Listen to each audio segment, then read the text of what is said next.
Hello there. Welcome to the Maker Manager Money podcast, a podcast about entrepreneurs, solopreneurs, founders, business owners, and business partnerships, from startups to stay-ups, to inspire entrepreneurs to keep going and future entrepreneurs to just start. My name is Kyle Knowles, and I'm in Seattle, Washington, recording at the Union in downtown Seattle. Today's guest is LaSean Smith, a visionary investor and business strategist. With a background in software at Amazon and Microsoft, LaSean has deep expertise in artificial intelligence, behavioral economics, and systems engineering to reshape the landscape of business strategy.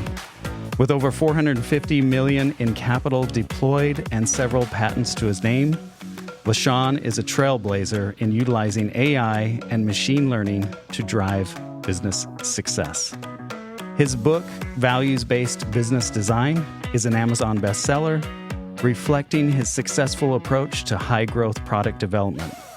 As founder of Kager Investments, he propels software companies to exponential growth, emphasizing financial returns, relationships, and time efficiency.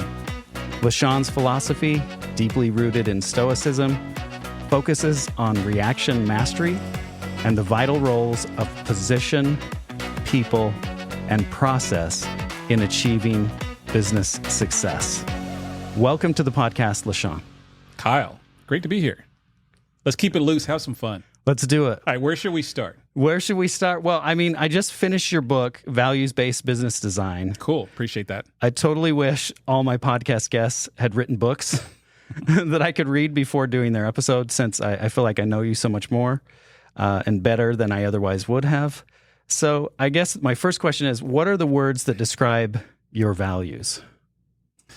Well, I'll start with two things. First, my personal values are easy and top of mind. I have a North Star. I think everyone should have a very concise North Star or constitution. Mine's 6 words and 3 sentences. Know thyself, make things, stay free. And it's primarily to make sure I don't, break into jail and do something because of inertia or chasing status or because it was the easy way. And I've really found that, having that, set of words keeps me honest. It holds me accountable. And so that's at the very core. Now, if you expand beyond that, there are words like stay curious. I believe to a large degree, entrepreneurship is just an excuse to be a lifelong learner that pays you very well. And so there are so many things around facing our fears, our self-development, moving without fear, being, highly transparent. These are all values that to me are non-negotiables and, not just nice to haves. You probably have been into a building that has nice furniture and it's good lighting. And then there's a culture poster that has some words on there. And you're like, do they really live this? And so I really try to kind of hone down to a list of things that I really can defend and hold myself true to. And then it's a lot easier to find, whether it's co-founders, investors, employees, vendors, customers, people who want to go along on the journey with you because they're like, all right, I understand the promise that LaSean has made, both by himself and through this company. And I just think it's requisite in today's world that's hyper polarized for us to really communicate what we stand for before we get into telling and talking about what we're selling. I love it. I love the answer. And how many years did it take you to sort of arrive at your values then? Well, I will say, in a very young age, I had the hints of this, but I kept messing up and I kept violating my values, right? So it wasn't so much that you couldn't talk to, we could go way back, right? Middle school, high school. I had a couple things that, worked to my advantage. Is one thing, for whatever reason, and there's a couple of moments that happen in our lives that, leave a mark with us. But I just felt adults didn't know what they were talking about. And not like, hey, you're misinformed. There was just some weird energy where I felt they were giving me the answer that they wanted me to hear, the do as I say. And I was just like, I don't know about these adults. And so, that may have been misplaced, but it really gave me the confidence to just try out myself. And so early on, I had figured out that I should not listen to the crowd, but I couldn't articulate. And social pressures and other things would have me violating those all the time. And so the way I might reposition the question is, when did I start, staying true to my values? Mm-hmm. And that probably wasn't until my early 30s, right? Where I had enough confidence to say, I'm not listening to these people. And so that has been really the journey for me, not just to be able to articulate those, but to make sure I don't violate them. And I use that word violate kind of like aggressively, because you need to hold yourself accountable to whatever you say, right? And so for some people, and I've had this conversation with many folks that I, coach or mentor. A quick sidebar, if you hear me say those words, I have this flow of you coach folks with a framework, a toolkit, not very personalized. You mentor folks for their situation at hand. And then, if they've demonstrated that there's someone that you really want to kind of see get to the next level, you need to sponsor them. You need to use some of your social capital to help them open the next door. It's not enough to just give people advice. You have to put yourself on the line. And, there's a process to get to know someone, observe their behavior to see if that's worth it. But when I coach and mentor folks, one of the things I talk about is, all right, where do you really want to go? Like, you get to define where your destination is. I'm not here to tell you what winning looks like. But once you articulate what that is, okay, now I want to put together systems to hold you accountable, because you said this was your destination. And so many times I hear folks saying, well, I don't want to be in the hustle culture, or I don't want to work this hard, or I don't want, okay, no one's saying you have to do these things. You told me your destination was X.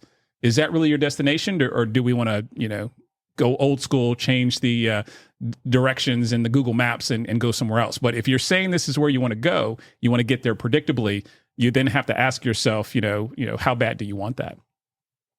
I like it.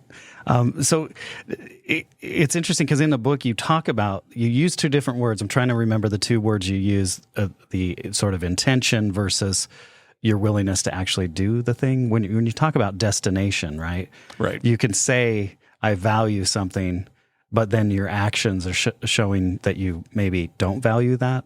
Can you talk a little bit about those kind of the discrepancies between one's actions and one's values? Yeah, I heard a great articulation of one small tweak you can make to how you commit to things, where you say, I will instead of I can. So if someone says, can you write this memo next week, by Tuesday morning? Can you join this committee for such and such? Can you go talk to this customer? Can you invest this money? All of those things, have an out. And if you say, I will invest this, now you're like, oh, I'm on the hook. And what you'll find yourself is communicating with more precision. You'll say, I will invest if these things are true by this date. Like, you'll find yourself forcing more discipline in how you communicate and clarity, because there's a commitment. I will. And so that's a good starting point. But if we were to kind of summarize, I think what is, for me, one of the most important takeaways from the book, it is really figuring out what values you're willing to go out of business to defend. And to me, this is where rubber meets the road. This is not just marketing copy that you get to change next year. You have to dig deep and say, what do we stand for? There was a great, I don't know how deep the science was, but there's an entrepreneur, his name is Patrick Campbell. He started ProfitWell, sold for $200 million. And he did a study on simply applying more societal values to a company. So let's say you sell cupcakes, and what he found is if you go really hard on articulating the values, you can get a 20 to 40% lift on revenue. And I've like, I love that because it gives us directionally like a real number, like what is it worth to go and live your values as a company. And so that's a starting point. I think where it gets mixed up sometimes in the media is when we look at what's happening. This is top of mind right now with Elon. Folks are saying, hey, my values don't align with Elon. My values do align with Elon. Folks, like Disney came out with their financials over the last few days, and they said, hey, we've maybe over-indexed and alienated some of our customers. And my point is, I'm not on either side of the fence from a business standpoint. I just think if you attempt to say everyone is your customer, in today's society, it is going to be very hard to make all of those customers happy because you're going to have like this homogenized, like watered down version of whatever you offer. And if you're a small company, and when I say small, this could be small in employee count, it could be small in top line revenue, but for the most part, if you're not working at a public company or some massive, 5, 10,000 plus employee company, you're probably small enough if the leadership has the courage to lean into this, and you can compete with a Disney in a way you couldn't, years ago, because folks are really yearning companies that say we stand for something. I'll give you one more anecdote. I think it was Downey. Or Bounty. It's one of these CPG companies. I don't want to get the wrong company, but recently they had made a commitment that said we are going to stand strong and plant a tree for every such and such action we take, to kind of make these paper towels. And that was in the ZIRP, the zero interest rate policy period. And what happens? Times get hard, and interest rates are at a different price point, and they released a press release saying like, hey, we're going to reposition this, right? It's like Tom's shoes saying like, we don't give the one shoe for every you buy. Like, you're just breaking the promise, right? And so the reason this values-based approach is so powerful is it's a proxy of trust. And so many times, whether it's marketers, salespeople, the founders themselves, they use these proxies, these words to kind of infer what they stand for.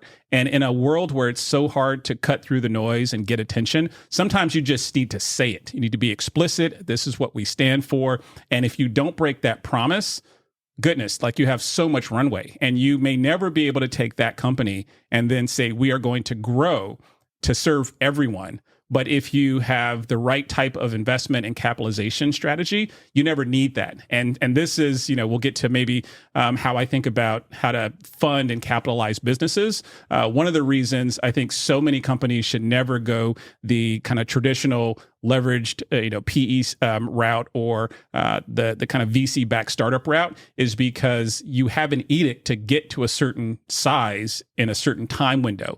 And that's going to force you to start expanding and serving more customers. And, invariably, it's going to test your values, versus your profit-seeking interests.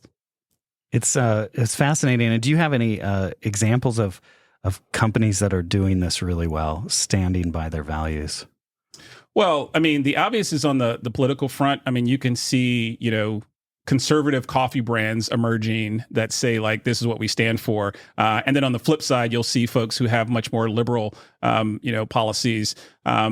There's a indirect piece that you see in some places where, it'll really talk about anything from like made in America, right? Like that's, I think, a common thing where it's just, whether it's protectionism or some underlying value, for some people, that's a huge turnoff. And they're like, we're a global economy and we need to help everyone. And other folks are like, if it's not made in America, I don't want to buy it. And so I think it's WeatherTech. They make inserts for trucks. If you listen to any of their advertisements, it's very clear they're underscoring the made in America to project their values, right?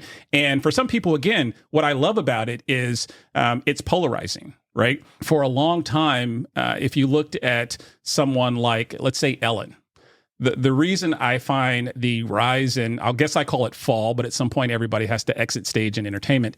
But the kind of the fall of Ellen was so fascinating was because they kind of propped her up as this very popular person where she's very likable, but folks were mostly apathetic. And, so if you said, hey, do you like Ellen? Like most people would say, oh, yeah, talk show host. Yeah, she's cool. But people weren't ready to ride and die for Ellen, right? And so as soon as, some controversy entered, the conversation, she's done, right? And you counter that to folks who are highly polarizing, like, let's say like a Kanye West. It took him doing some really egregious and extreme things for his core fan base to say, okay, this is enough, right? But they stuck with him for a ridiculous amount of time. And some of them are still there, which is quite surprising. Again, back to the Elon conversation, there are folks who are highly offended and are turned off by what he stands for, and others are like, that's what I'm seeking. And I think we're seeing this on a public scale. The closer it is to a B2C company, the more I think this starts to matter. So, if we'll stick to the Elon example, as we think about X, there's all this drama going on the conversations he had at that recent interview.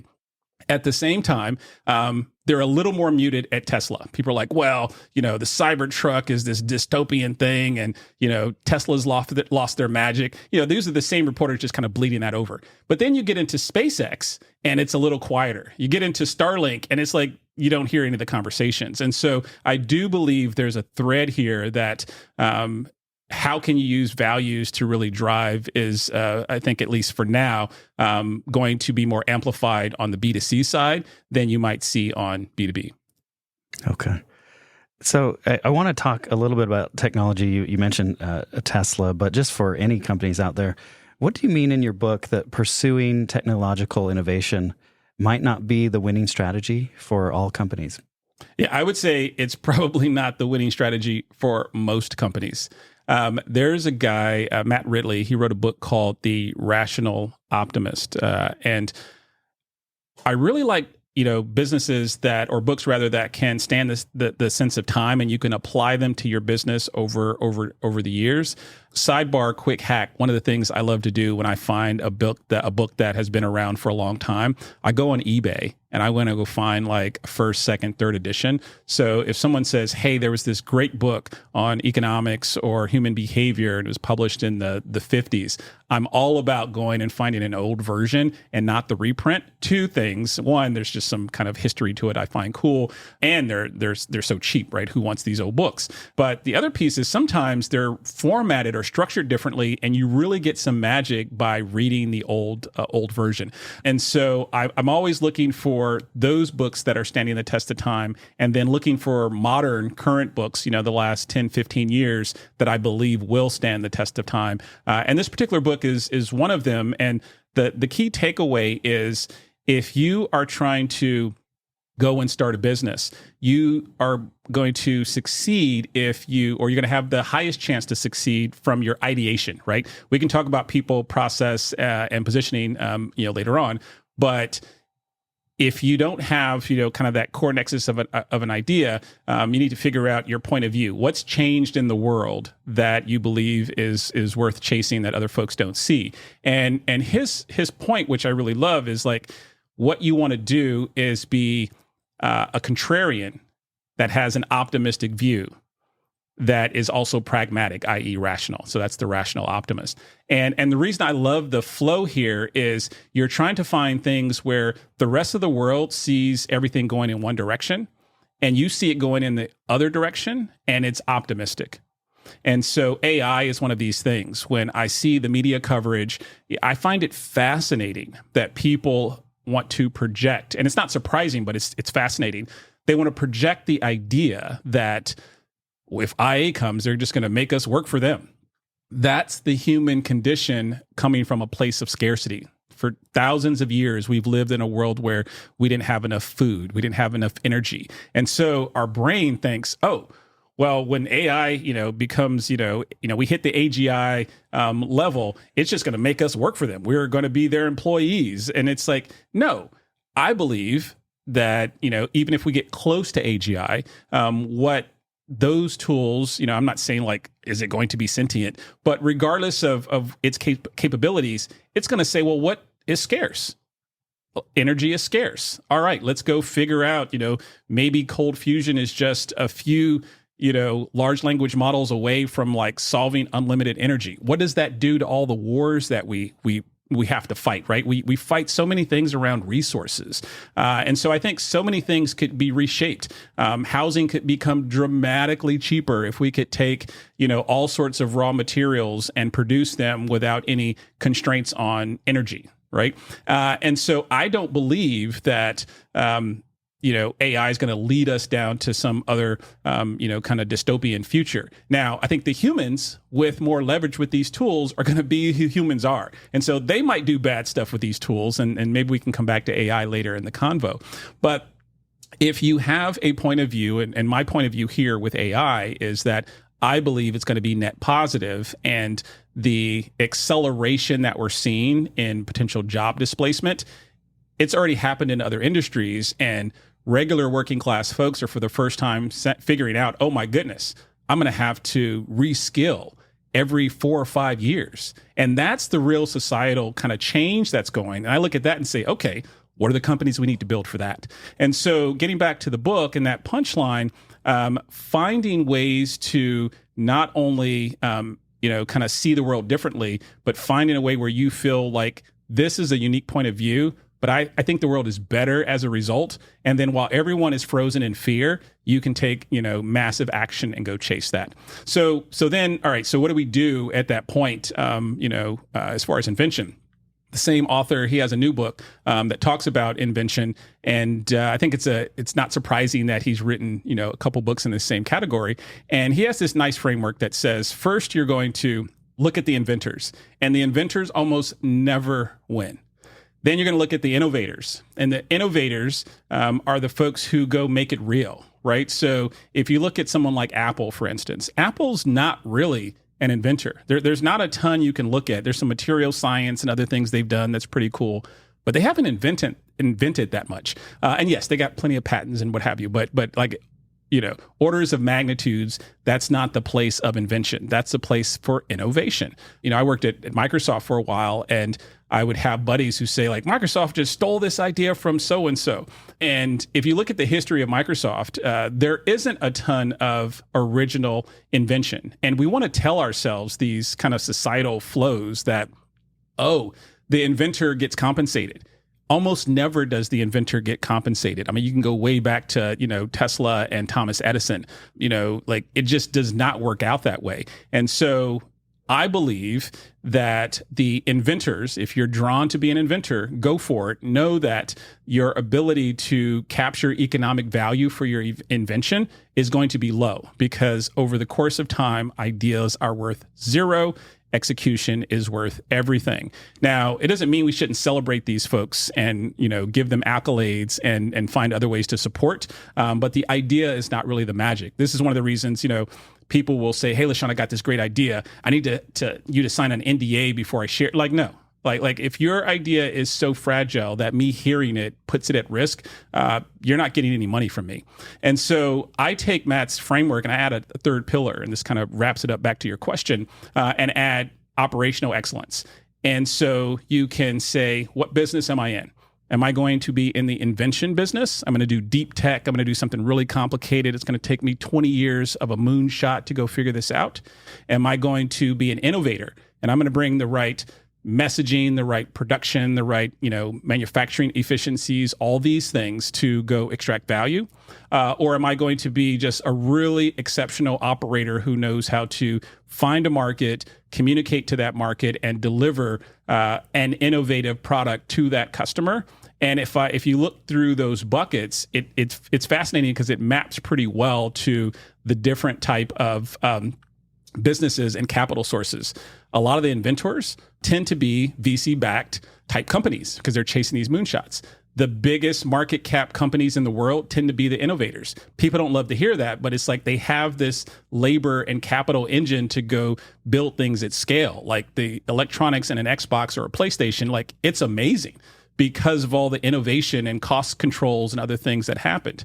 And then if you're like, all right, LaSean, we're all over the place talking all this macro econ stuff. If we get it back to like, so what do we actually go do? I'm saying, if you are not a big public company or you're on the VC train, so what do? I'm saying you should go don't invent anything. Don't innovate anything. Go find an innovative product or service, use your unique set of values, and go operationalize how you sell that. And you get super tight on how you run customers through that process that we understand, right? How do they know, trust, buy, use / retain, and then recommend your product? And that is the economic engine. And so if you say, I only have, $500,000 to get going, don't pick those first two buckets. You're going to break into jail. You're going to get in trouble. And what you really should do is focus over here on building a cash machine. And then over time, if you decide to move into one of these other places, your company grows up to IPO and it becomes an innovator. You want to carve off dollars for R&D and you want to chase a moonshot, all good. But I think most folks are going to be misserved if they start in bucket 1 or 2. Is commercialization another word for innovation or not? I think the Venn diagram it overlaps. Okay. When I think about, that innovation space, there really is something in the way we celebrate artists and, other types of creators where it feels dingy or dirty when it's like, well, this person came up with the idea though.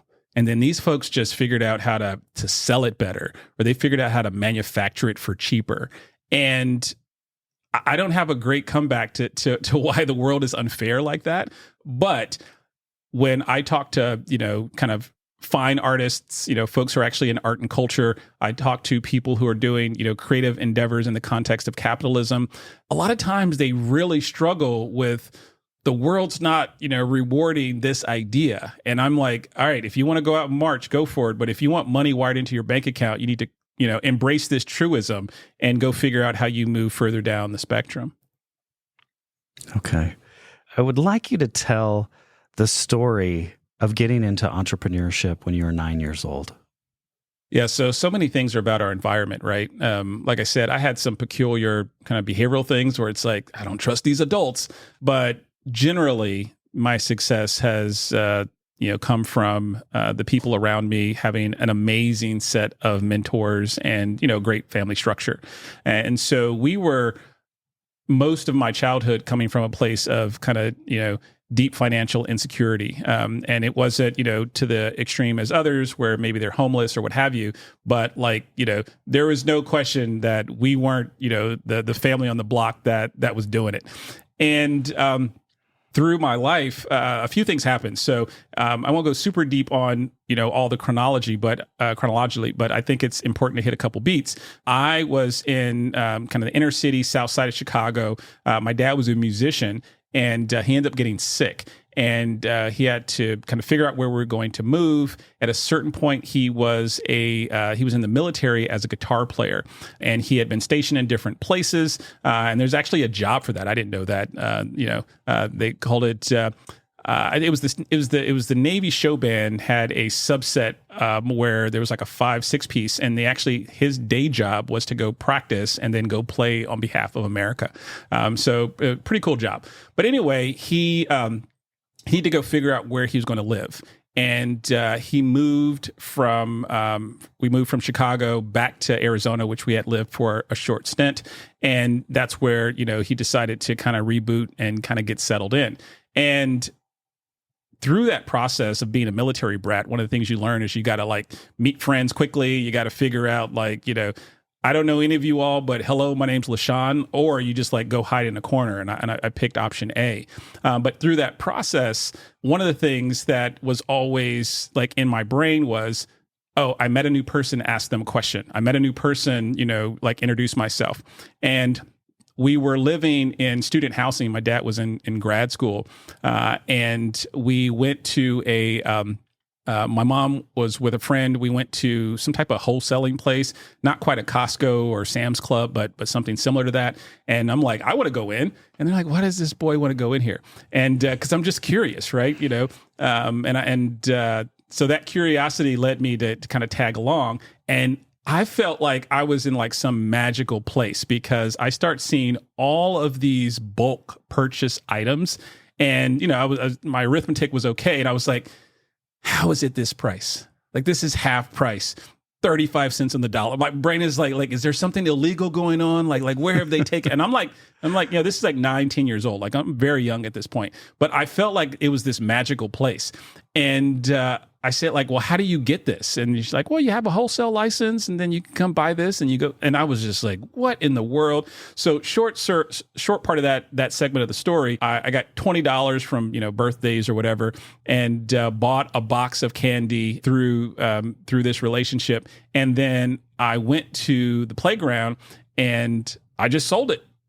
And I was like, oh my goodness. I thought I was rich. I was like, I took this $20 and I had like $45. I was like, oh my goodness. And so I didn't really want anything. I felt like, I've had this moment a few times in life, and I'll date myself by this, but there was a point when digital music was getting disrupted and Napster had come along, and you could go on these threads and download albums. And I was so fascinated. I was like, this is going to go away. I could get all these albums. I was like staying up till like 2 a.m. like I found another great one. And I listened to I wasn't even listening to the songs, right?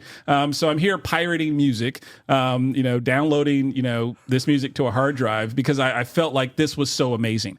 That feeling that I felt then is the same thing I felt with this little candy situation. I was like, this is going to go away. And so I wasn't trying to take this money and buy something. I was like, I need to take this money and go buy some more as quickly as possible because this is going to go away. And my little brain was just too immature to understand how business worked. And so it gave me all this irrational motivation. And I just kept, moving through this process. And, I learned so many things from there, how to accommodate what people wanted versus what I wanted, how to kind of leverage that into other things. I ended up buying video equipment and computers. And I was like, by the time I hit my teenage years, I had a crazy amount of equipment in my bedroom, and it was just from selling this candy. And it never left me in my brain that, if you could find a kind of a unique pain point for some folks, and you weren't afraid to build the sales muscle, you would just have money. And for a long time there, I didn't even have a bank account. And so I would have, we would move from different places and I would have all this cash, in these odd little kid boxes and containers. And I didn't want my parents to quite know how well it was doing. And again, I thought I was doing something wrong, right? Now I wasn't paying taxes, so I guess I was doing something wrong there. But I was like, oh my goodness, I had all this cash. And so through that process, what I, again, really took away was you could control your destiny if you could find a good problem and weren't afraid to sell. And that's kind of permeated through, a number of steps in life. And so you take this money and you buy your first computer. Mm-hmm. Right? Well, not my first one. My parents bought my first one. That's right. You had a TR or whatever. It was an MC10. MC10 that plugged into the TV. This was not. This was not the high tech. Yeah, you weren't going to build the next Facebook with this computer. But that gave me. That was like the entree into the world. Mm-hmm. And then I said, hey guys, to my parents, you need to buy me this other computer. That's ridiculous amount of money. And so then the candy unlocks, my ability to go buy those add-ons, kind of chase the latest thing. And it was really powerful because back then there weren't a lot of folks who were I write code. And so you could talk to almost anybody in the space and they would strike up a conversation with you because, it was such an odd thing. And they're like, who is this little kid? By the time I was a teenager, how does this kid know about any of this stuff, right? And so, back to the power of mentorship and coaching, I just met some really nice people who would take me to the side and be like, well, it doesn't actually work like that, but since you're interested, go do this. I found that, if you take their feedback and come back really quickly to them and say thanks for the feedback, here's what I did, they would get energized, they give you more information. And so that's another kind of tactic I've used throughout my life. But yeah, I would use this candy money to go get this equipment. And I had no idea that technology would be this massive lever that you could use to create economic value. And so you taught yourself to code. Yeah. Right. And what was the first programming language that you learned then? Well, back then it was basic and assembly. Assembly was like, to this day, writing assembly is like this thing in my brain that really hurt. And I realized like, all right, I love more of the applications versus like the operating system. And so that's where I wanted to play. But the takeaway there was I kept learning, what do the people want? Right. And so I would always try to like find a project that was based upon what some other folks want. In our house, we would play Scrabble. That was like one of our, family games. And I was obsessed with building the perfect timer. And I, in my brain, I'm thinking everybody, plays Scrabble twice a week at their house. And so I have this massive market, like so many things that were really intelligent on my side. And then so many things were like so dumb. It's just like, all right, I was just way off base. But I was so convinced that everybody was off playing Scrabble in their homes. And I was going to build the perfect Scrabble timer because we played time-based Scrabble. And so I was always rebuilding this app over and over and over. And my mom would get frustrated because, not surprising, sometimes my little app wouldn't work. And she's like, LaSean, can we just play the game? Like your thing doesn't work. And I had, this is like a old school computer. So I'm like bringing the computer over there to the table. And they're just like, okay, just let them get through a little bit more before we cut them fully off. But those were the types of problems I was solving. And for anyone who's into marketing, here's a little quick hack. Folks may be familiar with the copy method where you actually, through rote, type what other great writers write, and you force yourself, usually by hand, to actually write great copy, and it will actually train you if you get enough reps on how to be a great copywriter. I actually did that with code. I would get these magazines and these printouts of code, and I would just type other people's code for hours. There was no great debuggers or any types of tools then. And so stuff would break all the time. And it was just those reps that really helped me kind of get good. And the thread, whether it was, writing code or, learning how to sell to people, is that those iterations and those repetitions matter. The consulting company, PwC, they have this framework called the BXT, and it stands for business, experience, and technology.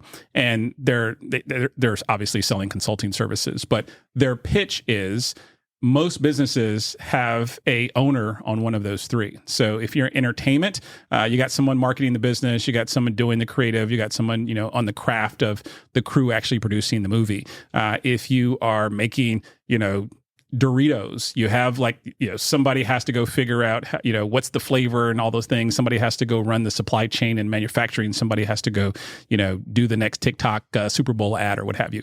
And so I really like the idea that regardless if someone's listening to this and they're like, well, I'm not into coding, or I'm not like, that's not the takeaway. The takeaway is there are these elements that almost every business needs. And if you really invest the time in rapid iterations, you're likely going to kind of get there more quickly. And as there's that saying, success favors speed, you really need to move fast to win. And then so from early days of learning how to program and copying code and things like that, take me to going to university, ending up at Amazon and Microsoft, and what was that kind of journey? Yeah, so much, I believe, of our success is, again, our environments, what we get exposed to, but also feeling and seeing what's possible. So I was doing all this stuff with code, and it wasn't until there was someone in our church who, and it was totally random. I'll use the word random here, but there was this serendipitous moment where he said, hey, LaSean, you want to ride with me, but I got to stop at my office. And here's how my world was. When I was young, I didn't know anyone who worked in an office. Zero people. I mean, plenty of my family, they were blue collar workers, or, whether they worked for the city or, my mom was a teacher. I didn't know anyone who went to an office every day. And I was just like, whoa, I want to go to an office. And when we got there were all these computers. And I was like, what are these computers for? Like, my brain is like, other people they use their computers at work. Like I had no idea what was going on here. And he said, yeah, we do data processing. And he started breaking down what it was. And there was two things. One, I saw it Like, and it wasn't some fancy office. It wasn't like, this wasn't like a nice place, but it was like, it was so real. And there was a guy who looked like me. And I was like, and so what do you do here? And he's like, oh, I own this business. And I was like, I was so confused. Like my whole world construct was like, okay, like this is a thing. So I ended up finishing high school early, and I went to junior college. This is another really interesting part of my journey where I was doing so many dumb things. But I finished high school at 15, and so I start full time at a junior college because I was nowhere near mature enough to go off to a proper college myself. But my parents were like, well, what are we going to do with this guy? And so they put me in this community college. We were in Arizona at that point, back in Arizona, and we were. I'd have this crazy schedule where, think about a kid at a JUCO. They don't have that much to do in class, right? And so here I am. I would show up. At this point, the languages were COBOL and Pascal and some of these other things. I think the database was DBase. Another thing I did there, my hubris got in the way. In one of my first classes, I got a D. And this was horrible. I still have that transcript as a reminder because I was just on autopilot. I was like, I got this. This is light work. But anyway, so I got in order. I got on top of the grades, got back to being focused. But I just had all this time during the day because, at like 1:55 or whatever, your Monday, Wednesday, Friday classes were over. Now, not a big deal for a college kid, but for a 16-year-old, like, all sorts of trouble, right? And so I would just get on the city bus. I didn't have a car at the time, and I would ride all around the city. I'd go into stores, I'd meet people. I was just like a really odd kid, but this taught me so many things. I mean, I don't even know if today's parents would let their kids like roam around a large city on the bus by themselves. And I wasn't asking my parents this. They were, they're at work trying to kind of keep everything together. But I just didn't have anything to do during the day. And to me, it speaks to something that I value now is that you need to give yourself space to breathe, observe the world, and kind of find these moments of opportunity. And sometimes we're packing our calendars so jam-packed that you can't, find that moment where there's a spark, where you see something that's an opportunity that you're uniquely qualified to go and tackle. But nevertheless, I decided that once I was wrapping up that associate's program, I go home one day, and I don't remember what my parents were talking about, but they were trying to give me some more responsibilities, and I was like, I'm out of here. So I borrowed my dad's car, and I drove to the military recruiting station, and I bounced around from a few of the recruiters. The Navy guy had the best deal, and he seemed to be the one who was following the rules the least. I was like, that's my guy. And they gave me a really good package. I went in the military and finished my undergrad while I was there. And during this whole process, it was just kind of this oscillation between me being fascinated by media production, but also, just in love with coding. And so once I got out of the military, I still didn't really understand corporate. I didn't understand capital investments. I didn't understand, how the large companies, like a Microsoft even hired, right? Like I didn't think like, well, I should just move to this city and just go get I'm an adult now, and I'm still so ignorant, right? And so I moved back home, and I start working for these small web development shops and other types of things. And then at a certain point, I just got a break. And one of my friends worked at a place that was working on agency work for some national level clients. And they said, hey, this LaSean dude he can code and he can do some front end, kind of design things. And so just by making myself useful, people started, again, coaching me, mentoring me, sponsoring me. And then that led through a course of startup opportunities I got to work at. I had a great friend who brought me in as a CTO for a venture-backed startup they were working on. And I was by far the youngest person on this team, right? I'm in my 20s. I'm the CTO of this business. I knew nothing about venture capital. We had raised, I think we were at $8.5 million at that time. And then we did a small mezz round. And so, for me to even be in this world was like some crazy talk because I understood the tech, but I just kept hearing them talk about the business stuff. And I was like, this is interesting too. But they're like, you're the tech guy, go figure that part out. And I was really I was confused why I didn't get a say, right? And so I became kind of obsessed with what do they know that I don't know?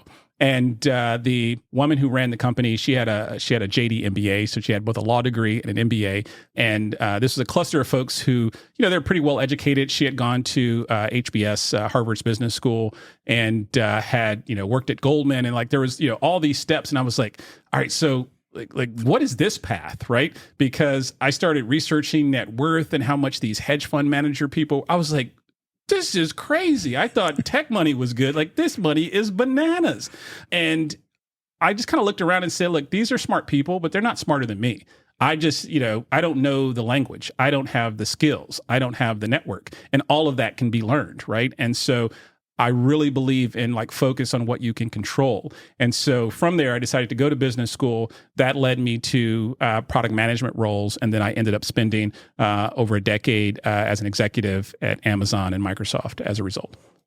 And in the book, you mentioned you have 2 master's degrees. What were they in then? One was business and one was... The other one's in, it's called EMC. So it's media and computers. And it's really, again, I was, at the time, this was CD-ROMs, right? So this is multimedia. This is what it was called.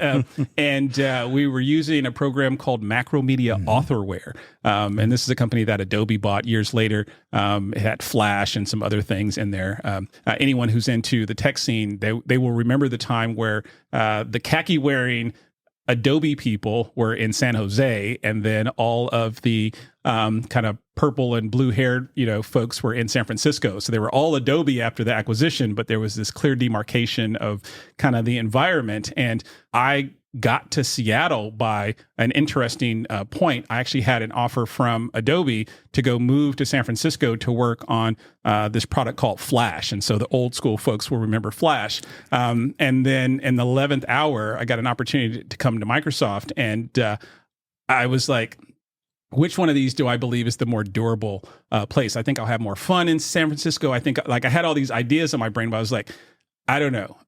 I have all these historical reference points, and I was like, a place that someone like Bill Gates built is probably going to teach me more than taking this other job. So that's how I got to this region even. But the thread there again was really just kind of taking one opportunity, not being afraid to move from that to the next one, even though there was uncertainty. So do you believe that it's more about the who than about the how?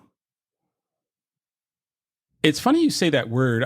This is I don't know if this is just trending right now. So I've heard that question a couple of times.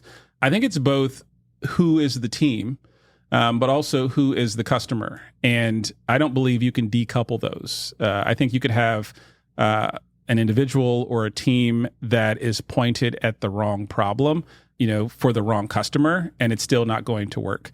And it's really, really important, I believe, to do that assessment as early as possible.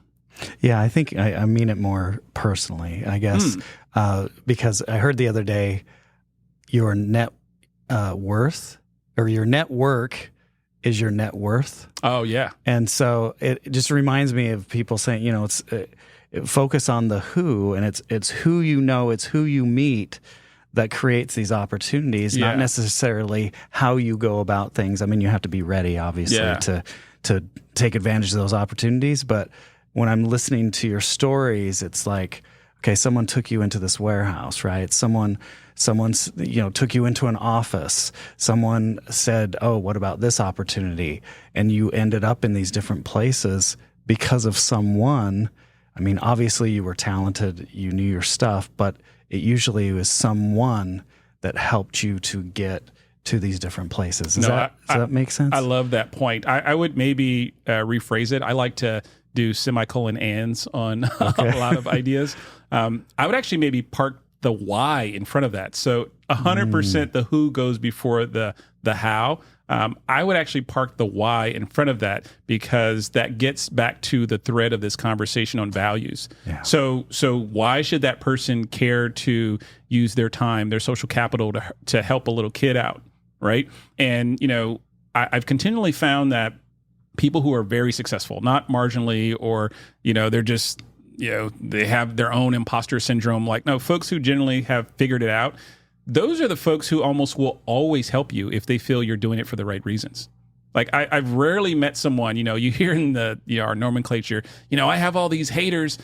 I don't have haters. I have doubters. I have people who love me who in the past have maybe said, hey, LaSean, I don't know if that's going to work because they're projecting their fears. But I don't have haters. And so I've really found that if I focus on the why and I'm very honest with myself, it's okay if I meet someone and they're like, this guy doesn't get it.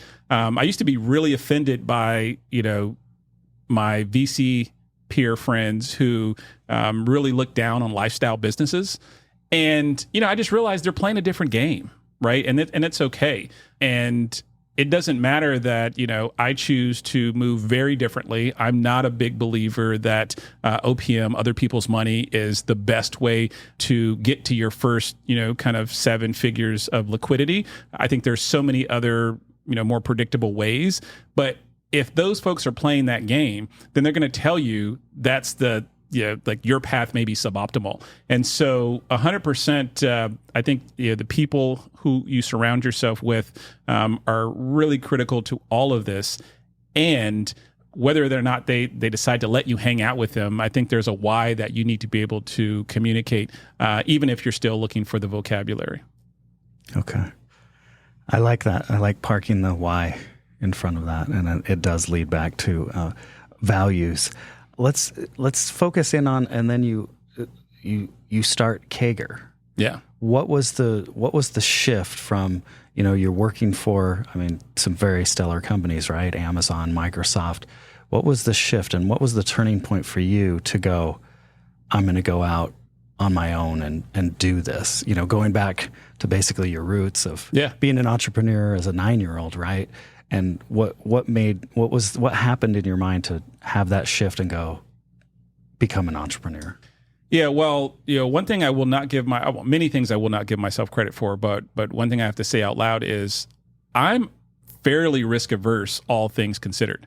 I take a very measured approach to things. However, I have strong conviction. And so, back to the young version of me where I thought adults didn't know what they're talking about. I still don't think they do, including myself many times. And so when I see the media covering things, or I see a CEO on stage at a keynote, or I see I know at this point, it's not always just ulterior motives. Many times they just aren't informed. They're moving with incomplete set of data. And so I have found extreme conviction that if I believe the way I see the world is right, I'm not going to listen to other noise, right? And I don't know if that's a superpower and a kryptonite, but it's definitely part of how I move. And the part I wanted to call myself out on is I didn't say like, all right, I've learned all of these things, now it's time to go in entrepreneurship. I've had entrepreneurial experiments, is what I like to call them, in between some of these jobs, right? So I've started, 4+1 companies. 2 of them failed horribly. One of them was an acqui-hire. One was a success, a sale. And then the 5th one, I wasn't really the operator. It was just one of my first kind of all-in investments, and I had to shut it down. And so it wasn't so much like I learned all these things, now I'm ready to graduate to capital allocator and becoming no.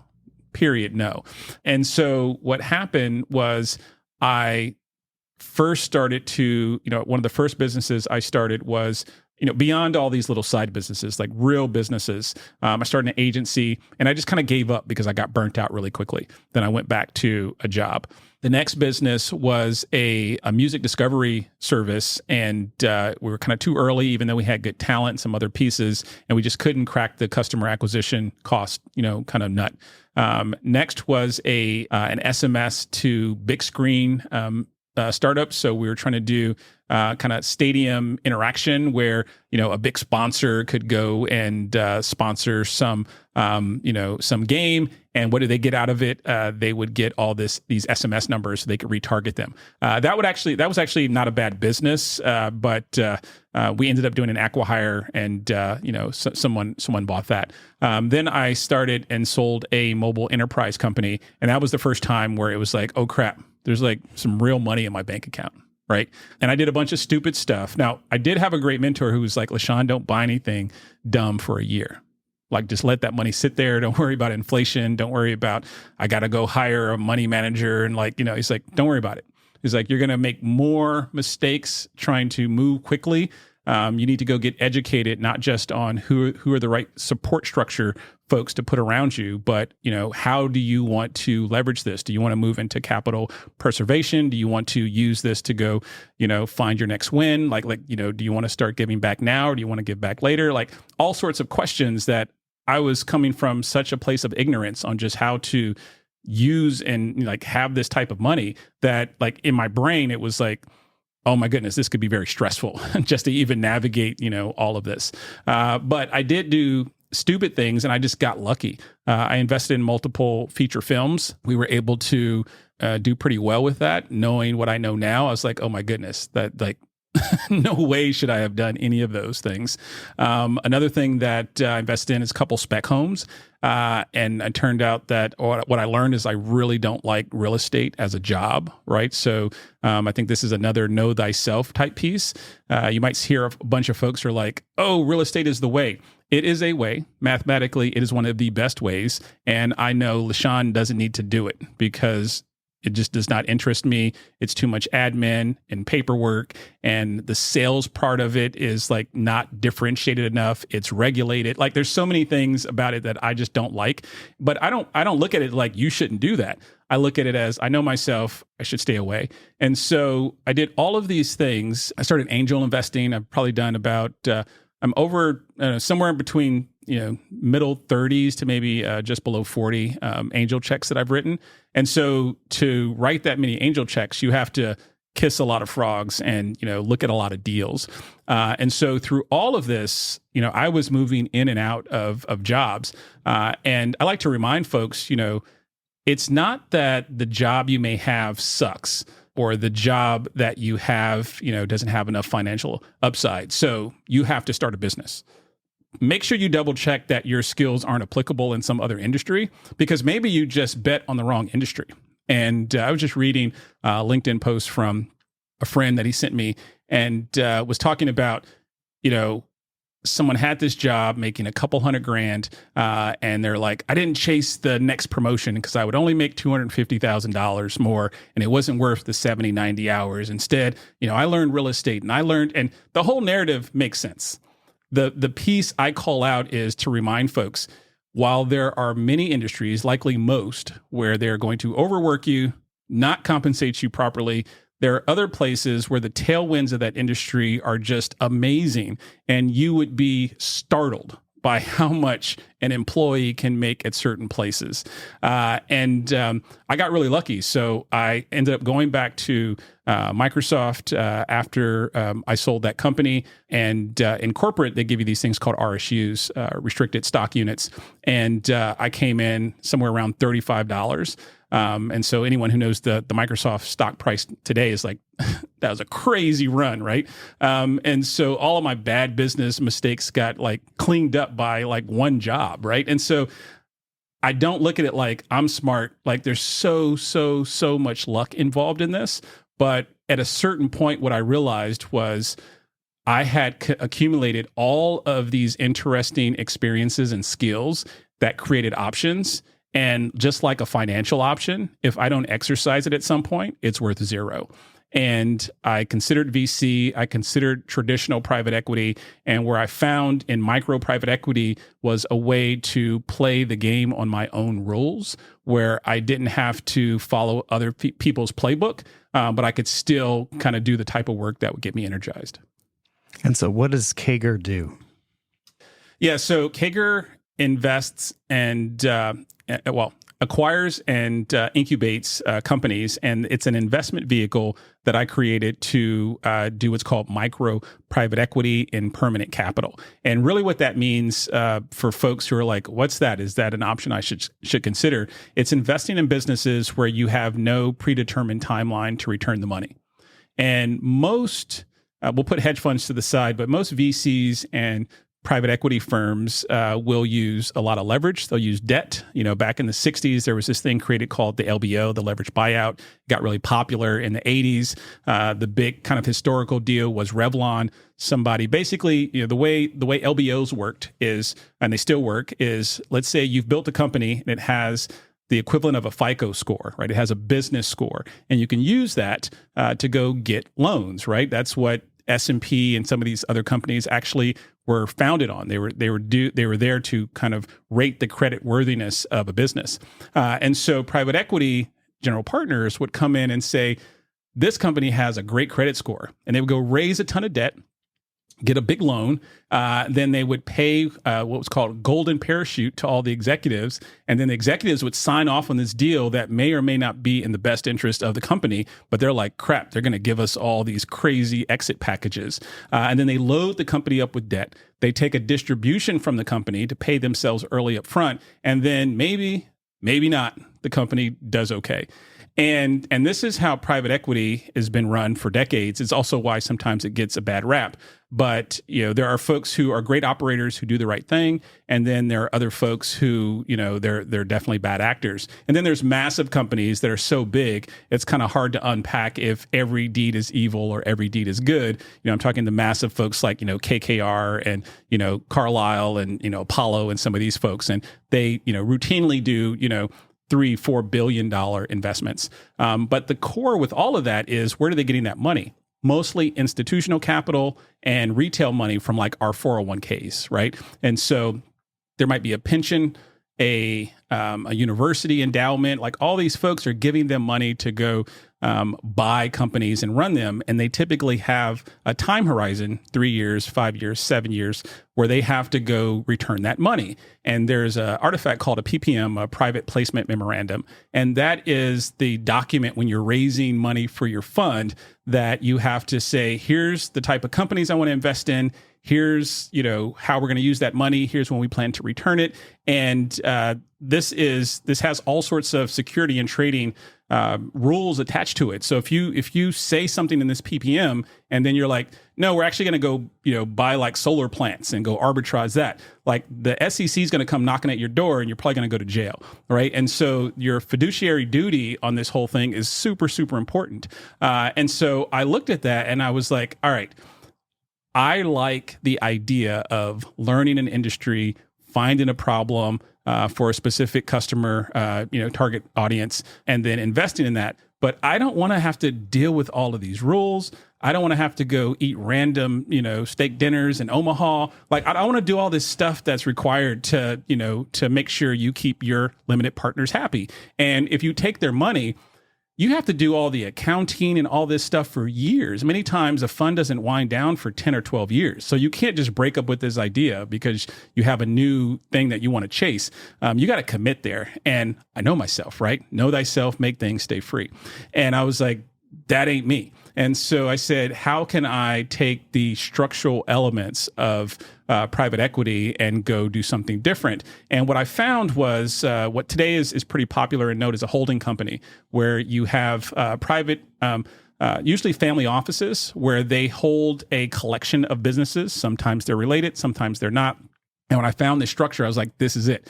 And the beauty of permanent capital is that you're making a promise that you don't have to sell this company in 3, 5, 7 years. You're structuring it so you get paid off of just the profitability and so the cash flow. So the number one metric I look for all of my investments is just free cash flow. I'm not trying to take a company public. I am not trying to do an M&A deal and sell it to someone else. I look at very small deals that most folks will ignore, typically under $5 million of enterprise value. And so the beauty there is I can be pretty sophisticated in a space where there's a lot of unsophisticated people. And at the same time, there's so much deal flow because so many people have something to sell. Now, there are people who sell companies because the company's trash. Like I said, people, process, position. They're not selling to the right folks. The talent or the management team is not the right set of people, or their go-to-market is weak. So those are just bad companies. I don't really love turnarounds. But there are other times where the owner is aging out, or there's somebody on the cap table of the company that needs to get off. So maybe it's two people who founded the company. One of them wants to leave, the other wants to stay. You can buy out the shares of the other co-founder. Other times, it could be a VC or someone else who's like, listen, we need cash because this is only going to be a 2x and our portfolio needs to invest in 20x or 30x companies. So we need you guys to liquidate, go do an acqui-hire or something else so we can get this cash to go invest this into another company that can maybe hockey stick. So there are all these reasons for why a company might go and want to sell. And what I found along the way is there's a really sweet unserved area of helping businesses start, grow, and sell themselves. And so that's kind of the mission that Kager is on right now, is to go find companies I can acquire or incubate that help other companies start, grow, and sell. And it's really just a culmination of all these things we've talked about. I've looked at so many different types of businesses. I'm fascinated by prop tech and construction trades.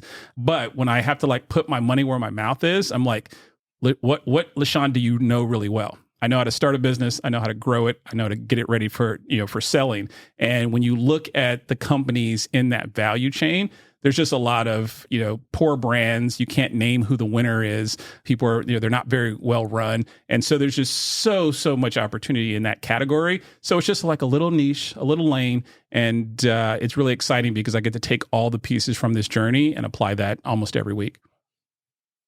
And how long has Kager been in business then? So we just hit our anniversary year. So this is year one full time.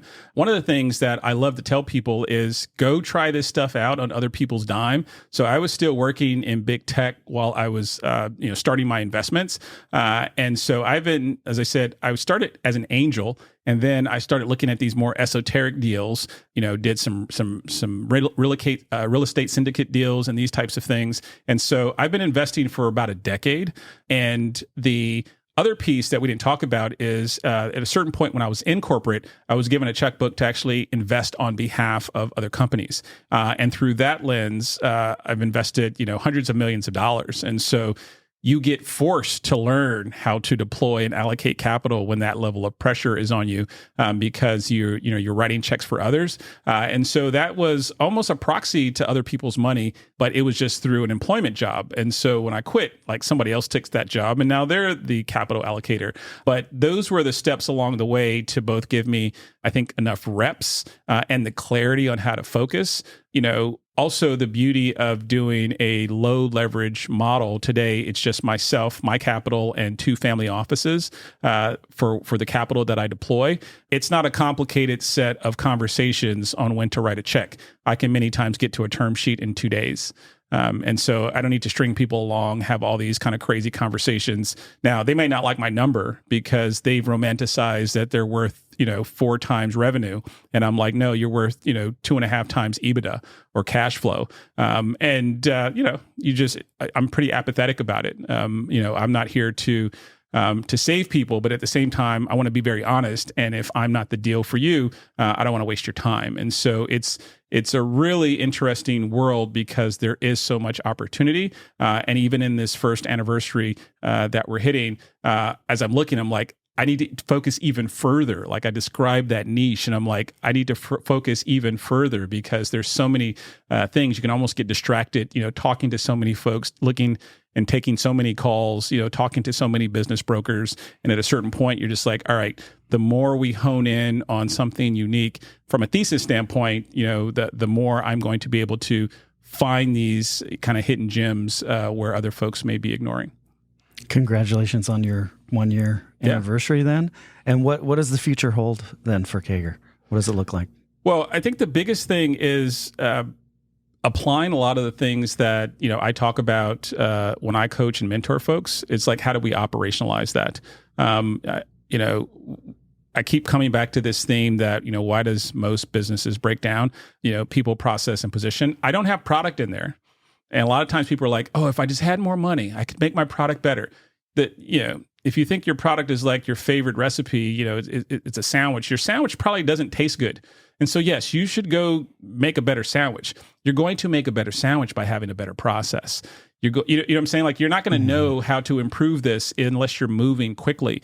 And so one of the things in the military that I learned was the OODA loop. And so this is where you are kind of creating a feedback loop to go figure out how you take action, right? And so many times people think they're moving fast and they don't understand what fast is. I like to say big corporations move in months and years. Mid-sized companies move in weeks. Fast starting, startups move in days. And if you're just getting off the ground, you need to move in hours. And so, because the more you increase the signal, collect some information from a customer, feedback, what have you, you go create an experiment, you go deploy that to your product or service, you go test if it works, and then you go get more feedback from them. Like that flywheel, if anybody brings me a business and the structural nature of that business says like it's going to take them 6 months to build something, and then we're going to go put it in front of the customer, then we're going to see if they like it, and then, oh, that's not enough, we got to do some type of marketing campaign to make them know that it exists. That's way too slow. You're going to run out of cash, months later.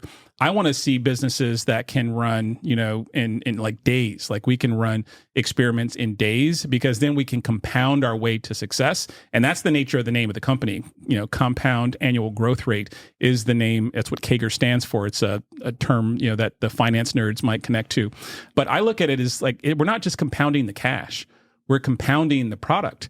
But also, we are compounding relationships based on trust because folks showed up for those values. And so all of this is connected. And the way you connect some of this qualitative, kind of touchy-feely stuff on the values with like core finance and process automation, like to me, that's the thread that can really make a small business kind of stand out and be successful. And I'm trying to bring that to more of the CAGR companies.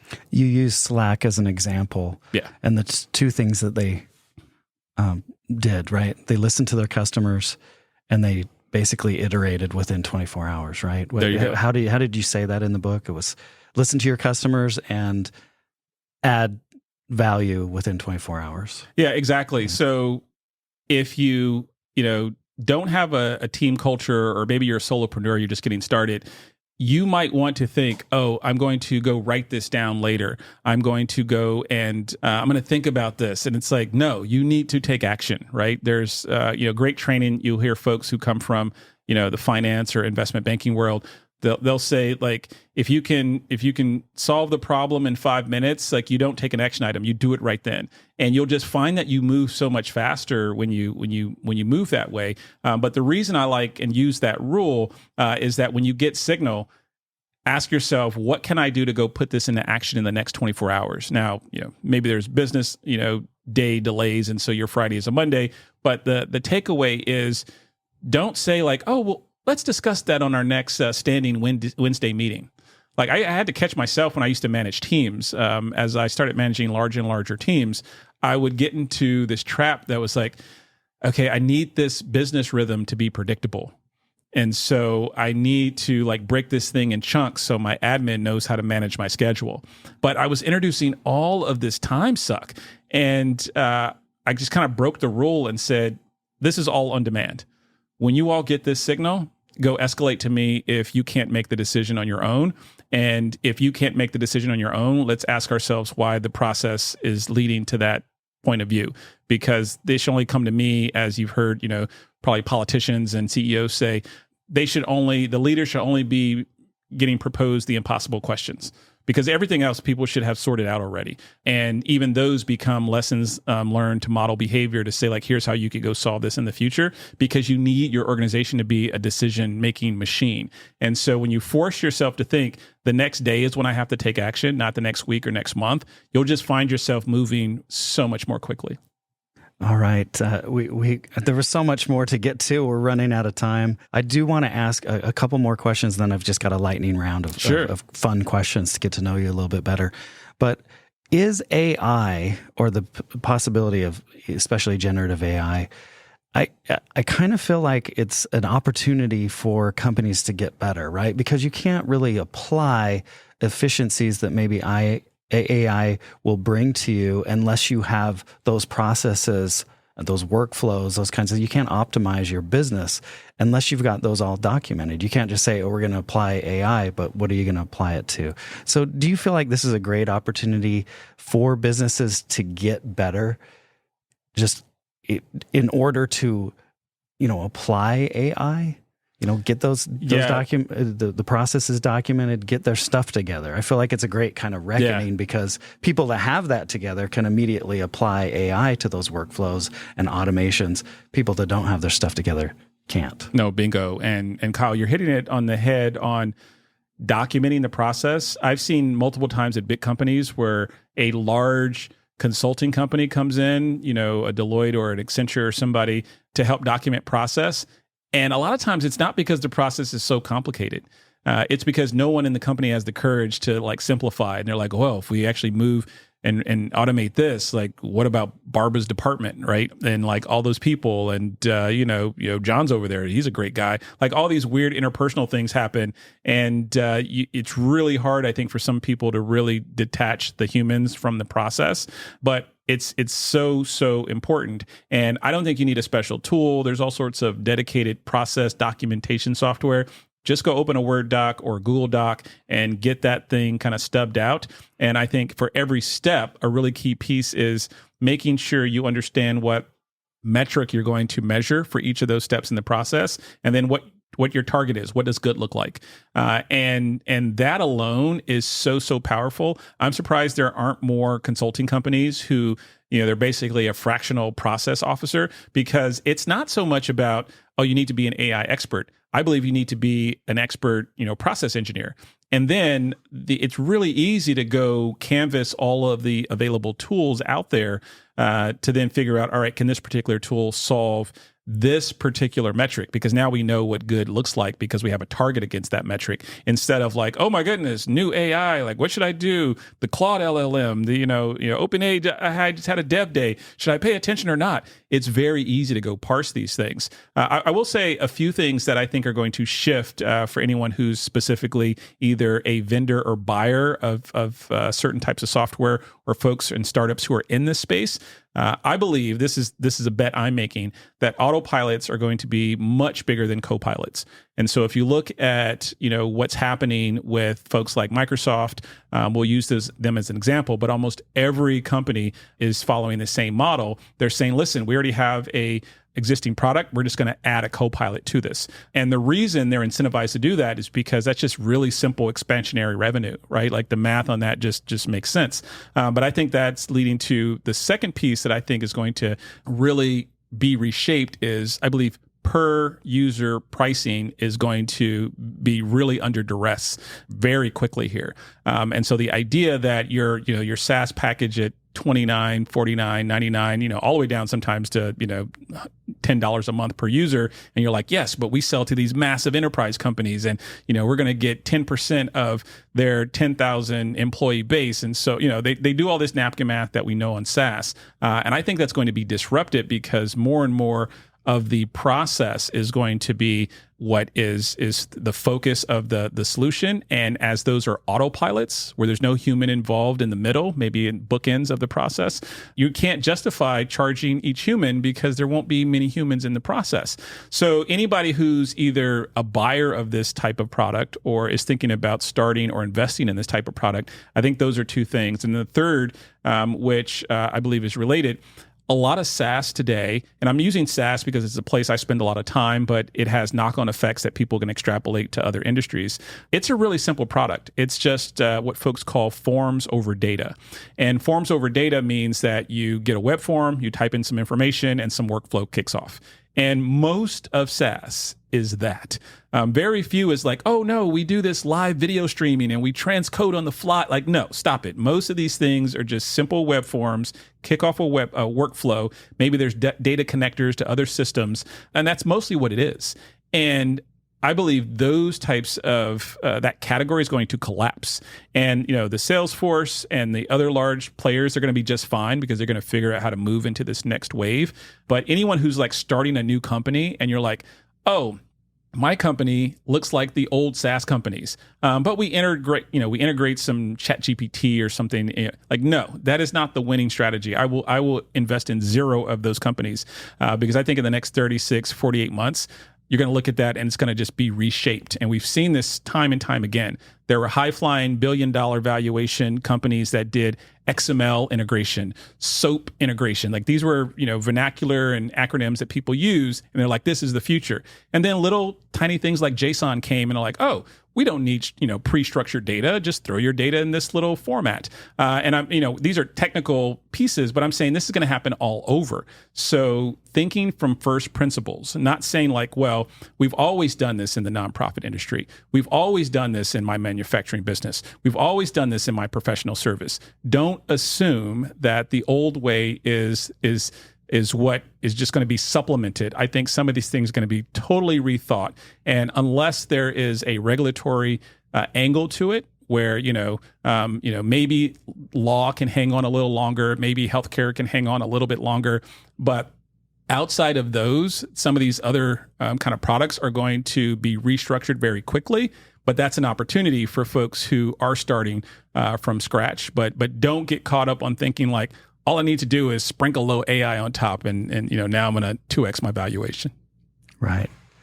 I love that answer. So let's go through a lightning round of questions, and I might just have a couple more questions for you too. But favorite candy bar? It is the Kit Kat. Favorite music artist? My favorite music artist is going to be Jay-Z, and this is lightning round, but I have to say, many times when we think about artists, I have two things about artists. I think number one, you can't say it's your favorite artist if you don't continue to listen to them. So you can't say like, oh, I love this album. Like, no, if someone ran telemetry on your Spotify or Apple Music account, who would you listen to the most? And so I don't care who that person is, but I think, you have to really listen to it to say it's your favorite. It can't just be in the nostalgia. And I loved it when I was 18. The other piece specific to Jay-Z, I love the balance on creativity and kind of business sense. And so that just really appeals to me. I love it because I would say Prince, but do I listen to him today as much as I did back in the day? Yeah. No. So yeah, I love that answer. Favorite cereal? I love odd cereals. And so my favorite cereal is the oddest cereal at the moment. And this sounds weird, but as with many things, I like to taste the buffet. And so I don't have any loyalty to the cereal aisle. Right now I'm eating some type of weird almond vanilla granola type thing. And next month it probably will be something else. And so my favorite cereal is like, what's the hottest club in your city? I'm always bouncing around. So the favorite one is whoever does something weird tells a good story. I love it. Let's see, Mac or PC? Mac all the way. Even when I worked at Microsoft, folks gave me a hard time because I had filled out the exception to use a Mac. That's just how I code. So they allow them in Redmond then? Yes. Right? Okay. Google or Microsoft? This is a great one. Quick call back to AI. So I have companies that are all Google Workspace. And then I have companies that use the Microsoft Teams suite and all the stuff that comes along the side of that. One of the things that I prefer the Google Workspace. However, I got exposed to Copilot, and this is a set of tools that Microsoft is offering on top. And I talked just about these big companies are just adding the Copilot. The reason I wouldn't compete against that space is I think folks like Microsoft are going to crush it there. And the idea that you can talk to your documents, you can talk to your Excel file, you can talk to your PowerPoint, you can talk to your Word doc, you can actually have it take action in some of the PowerPoints, write formulas that you never took the time to learn. That's a $35 a month extra addition. And so for $10 a seat plus $35, you're at $45 per employee. It's almost like hiring each of them an assistant for $45. And so I'm a little torn because I'm waiting for Google to come out with their version of it, but I don't think it's going to be as good. So if it's AI augmented, I go Microsoft. If it is kind of bread and butter, simple, I go Google. I love that answer. So dogs or cats? Cats. Dog lovers, don't shoot me. Phantom or Les Mis?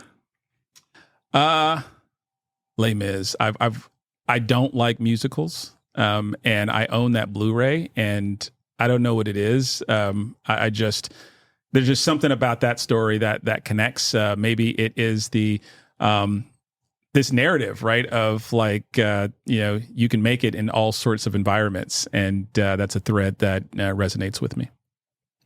What's the book that you recommend the most to people? For folks who have run across a book like mine, that's very simple to read. It's simple to read on purpose because I want it to be more accessible. And so when I think about book recommendations, there are all sorts of books on like Stoicism that I don't recommend to people because they're complicated reads, or econ books that there's so much goodness in there, but it's just like no one's going to finish it. And so I really start from, will someone finish this book? And the book that I recommend the most often is The Psychology of Money. And it's a relatively quick read, but it's very, very easy to read. And the punchline of the book is mostly money and money making is a skill paired with our behavior. And you probably heard the statement, you haven't really learned something until you change your behavior. Like you can have knowledge accumulated, but you haven't learned it until you've demonstrated that your behavior changes. And a lot of what's broken, whether we come from a privileged background or from, some type of traumatic environment in our relationship with money, so many times that your behavior, what's screwing you up. The privileged person may be greedy. They may be blindsided because they're like, I can't lose. The person who comes from a place of scarcity may not move with confidence. And I love that book because it really just exposes that we don't have a lot of fingers to point on why our relationship is broken. But if we really understand that it can be reshaped, we are in control. I love the stoic nature of that. We can react in a different way. And so that's a quick read that I think a lot of folks can get benefit from.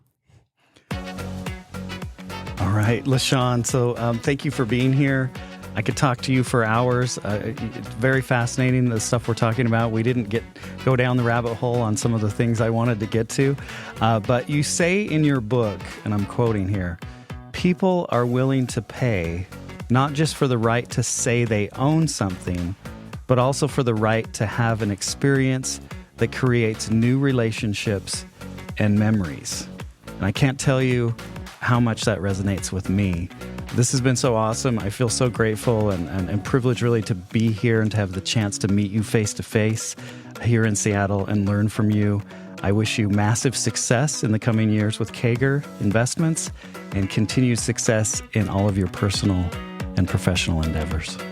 Thanks for hanging out. Thanks for making the time. Thanks for joining me here in Seattle. And best wishes to you as you grow your audience. I really love when I feel the right energy from someone and what they're doing. And I'm proud to be part of the journey.